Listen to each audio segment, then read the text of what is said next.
montrer à tous ces immenses athlètes à quel point ils nous ont inspirés, à quel point ils nous ont rendus si fiers, à quel point ils nous ont émus, à quel point on les aime.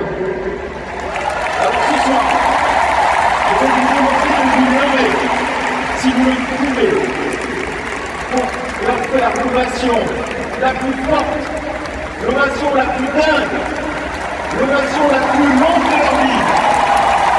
Dans les fan zones, dans les bars, dans les rues, derrière vos écrans. Vous n'avez jamais été des spectateurs. Et puis le fait que vous avez été des supporters. Vous avez tout fait.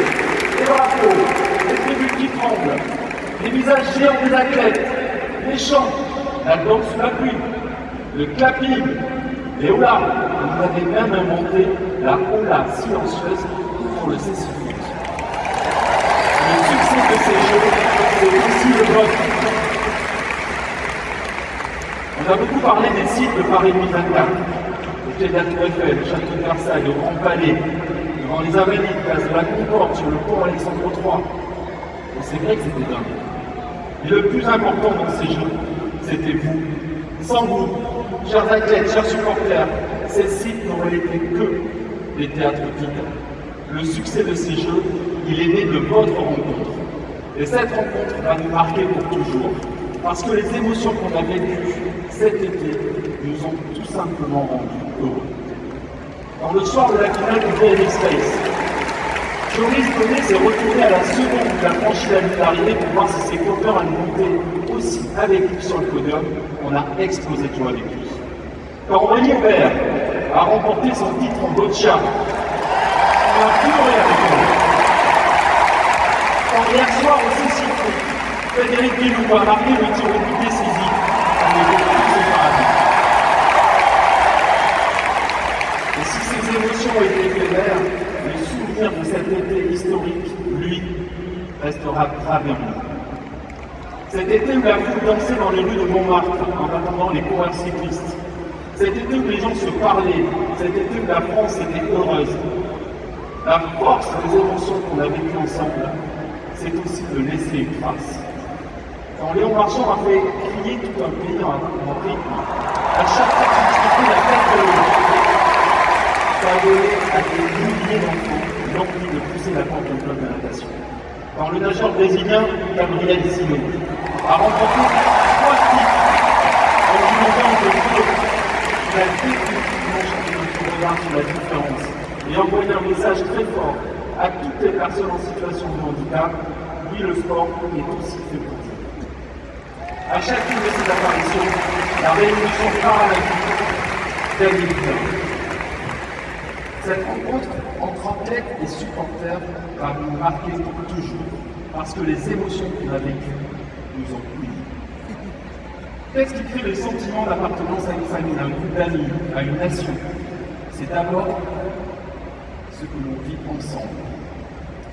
Comme ces secondes interminables, la roulette a fini par choisir Teddy Riner pour le dernier combat de la finale du Jeux paralympiques. Cet été, des millions de familles, d'amis, d'amoureux, de collègues, de voisins se sont créés des souvenirs communs. Cet été, tout un pays a vibré en même temps dans les mêmes exploits. Au-delà de la langue que l'on partage, au-delà des valeurs que l'on porte en commun, des monuments et des livres d'histoire, ce qui nous lie et nous construit en tant que nation, ce sont les émotions collectives. Ce qui nous lie, ce sont les souvenirs partagés. Et les Jeux nous ont offert de formidables souvenirs communs. Cet été, la France avait rendez-vous avec l'histoire et elle a répondu présent. Elle a eu l'audace d'imaginer des choses qui n'avaient jamais été faites. Les premières cérémonies d'ouverture olympique et paralympique hors d'un stade, les premiers marathons ouverts à tous, les premiers Jeux au cœur de la ville. Notre patrimoine, notre créativité et notre capacité à accomplir de grandes choses. On a redécouvert notre joie de vivre, notre impertinence parfois et surtout toute cette énergie positive qui a explosé dans les tribunes. Ces Jeux auront été une rencontre de notre pays avec lui-même. La France qui sourit, la France qui s'aime, la France dont on est fier, la France de tous les records. Records de médailles, records de spectateurs, records d'audience, records d'ambiance, encore d'allure.